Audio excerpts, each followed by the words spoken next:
Assalamualaikum warahmatullahi wabarakatuh.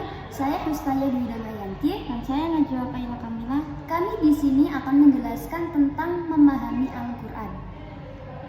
Di sini kami akan menjelaskan 3 rumusan masalah. Yang pertama, apa sih pengertian Al-Quran itu? Yang kedua, bagaimana proses penurunan Al-Quran? Yang ketiga, bagaimana sejarah pemeliharaan Al-Quran? Yang pertama, pengertian Al-Quran.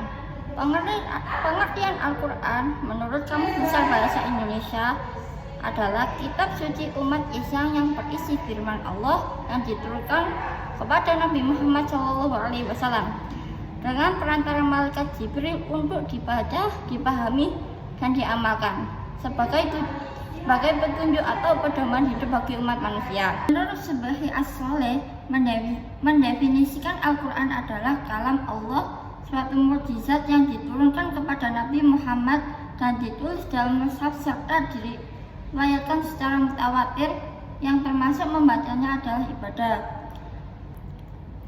Menurut Muhammad Ali As-Sabuni mendefinisikan Al-Quran adalah kalam Allah yang tidak ada lawan, diturunkan kepada Nabi Muhammad SAW, penutup para nabi dan rasul, melalui malaikat Jibril dan tertulis pada mushaf, kemudian diteruskan kepada kami mutawatir, serta membaca dan mempelajari bernilai ibadah, dimulai dengan surat Al-Fatihah dan diakhiri surat An-Nas. Yang kedua, proses penurunan Al-Quran. Turunnya Al-Quran pertama kali pada malam Lailatul Qadar yang merupakan pemberitahuan kepada alam tingkat tinggi yang terdiri dari malaikat-malaikat akan kemuliaan umat Muhammad. Tentang turunnya Al-Quran secara berangsur-angsur dijelaskan oleh Allah dalam firman-Nya surat Al-Isra ayat 106 yang artinya, dan Al-Quran itu telah kami turunkan dengan berangsur-angsur agar kamu membacanya perlahan-lahan kepada manusia, dan kami menurunkannya bagian demi bagian. Secara kronologis, proses penurunan Al-Quran Al-Karim diturunkan oleh Allah kepada Nabi Muhammad dalam 3 fase, yaitu tahapan pertama, menyajikan Al-Quran dari Allah kepada Lauhul Mahfuz.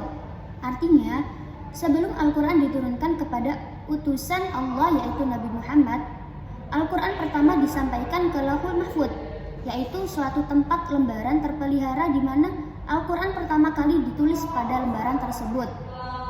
Beberapa tafsir Lauhul Mahfuz diasimilasikan dengan Kitabul Ma'lum yang berarti kitab yang terjaga, tapi secara umum Lauhul Mahfuz diartikan sebagai tempat semuanya disimpan di sana berkaitan dengan qada dan qadar Allah. Tidak ada manusia yang tahu caranya bagaimana cara menyampaikan Al-Quran dari Allah kepada Lauhul Mahfuz, dan manusia tidak perlu melakukannya. Aku mengetahuinya, tapi aku harus mempercayainya. Sebagaimana firman Allah yang artinya, tetapi ia yang didustakan mereka itu ialah Al-Quran yang mulia yang tersimpan dalam Lauhul Mahfuz. Tahapan yang kedua yaitu turunnya Al-Quran ke langit pertama dengan sekaligus. Di langit pertama itu, Al-Quran disimpan pada Bait Al-Izzah. Menurut pendapat yang sahih, Baitul Izzah ini adalah di langit yang paling bawah atau langit dunia. Hal ini didasarkan atas riwayat Ibnu Abbas yang berdasarkan 3 firman Allah. Yang pertama surat Ad-Duhan ayat 3 yang artinya, sesungguhnya kami menurunkannya pada suatu malam yang diberkahi, dan sesungguhnya kamilah yang memberi peringatan. Yang kedua, Quran surat Al-Qadar ayat 1. Sesungguhnya kami telah menurunkannya Al-Quran pada malam kemuliaan. Yang ketiga, Quran surat Al-Baqarah ayat 185. Beberapa hari yang ditentukan itu ialah bulan Ramadan, bulan yang di dalamnya diturunkan permulaan Al-Quran. 3 ayat di atas menjelaskannya Al-Quran diturunkan pada suatu malam yang diberkahi, yaitu malam Lailatul Qadar, dan malam ini adalah salah satunya malam Ramadan. Tahap yang ketiga, Al-Quran diturunkan dari Bait Al-Izzah di langit dunia, lalu diturunkan kepada Nabi Muhammad untuk pertama kalinya pada malam Qadar. Tapi turunnya tidak sekaligus, melainkan sedikit demi sedikit tergantung kebutuhan, waktu, dan tempat nuzulul Quran. Adapun proses atau tahap ketiga ini merupakan perantara para malaikat Jibril sering dipanggil dengan namanya Ruhul Amin dari Baitul Izzah kepada Nabi Muhammad SAW di dalam Gua Hira atau Mekah. Sejarah pemeliharaan Al-Quran. Sejarah pemeliharaan Al-Quran itu sendiri secara umum ada beberapa tahap. Yang pertama, penulisan Al-Quran pada masa Nabi Muhammad SAW. Sejarah telah mencatat bahwa pada masa awal Islam, bangsa Arab tempat diturunkannya Al-Quran merupakan bangsa yang buta huruf. Sangat sedikit bagi mereka yang bisa menulis dan membaca. Mereka tidak mengenal kertas, sebagaimana kertas yang dikenal sekarang. Bahkan Nabi Muhammad SAW sendiri dinyatakan sebagai Nabi yang ummi, yang artinya tidak pandai membaca dan menulis, buta huruf.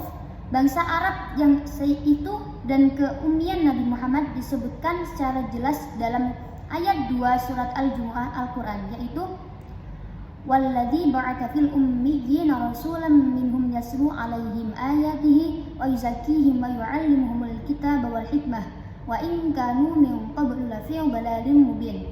Yang artinya, dialah Allah yang mengutus kepada kaum yang buta huruf seorang rasul dari kalangan mereka sendiri yang membacakan ayat-ayatnya kepada mereka, mensucikan mereka dan mengajarkan kepada mereka Alkitab, Al-Quran dan hikmah. Dan sesungguhnya mereka itu sebelumnya benar-benar berada dalam kesesatan yang nyata. Dengan demikian, pada saat Al-Quran diturunkan, Rasulullah menganjurkan agar dihafal, rutin membaca Al-Quran, dan wajib membacanya sambil sholat.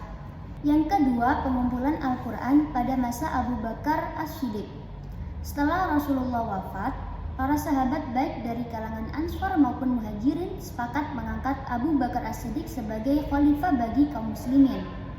Kemudian, Abu Bakar meminta kepada Zaid bin Sabit, mengingat kedudukannya dalam qiraat, penulisan, pemahaman dan kecerdasannya, serta kehadirannya pada pembacaan Al-Quran terakhir kali oleh Rasulullah, dengan selesainya pengumpulan ayat-ayat Al-Quran dalam satu mushaf dengan urutan-urutan yang disampaikan oleh Rasulullah. Zaid bin Sabit lalu menyerahkannya kepada Abu Bakar sebagai khalifah saat itu. Mushaf ini tetap menjadi milik khalifah Abu Bakar hingga akhir hayatnya. Karena itu dipindahkan ke rumah Umar bin Khattab pada masa pemerintahannya. Setelah beliau wafat, mushaf dipindahkan ke rumah Hafsah, putri Umar, sekaligus istrinya Rasulullah SAW sampai masa pembukuan di masa Khalifah Utsman bin Affan. Yang ketiga, pembukuan Al-Quran pada masa Utsman bin Affan. Pembukuan Al-Quran dilakukan karena adanya perselisihan. Utsman bin Affan langsung mengutus orang meminjam mushaf yang ada pada Hafsah, istri Rasulullah SAW untuk diperbanyak.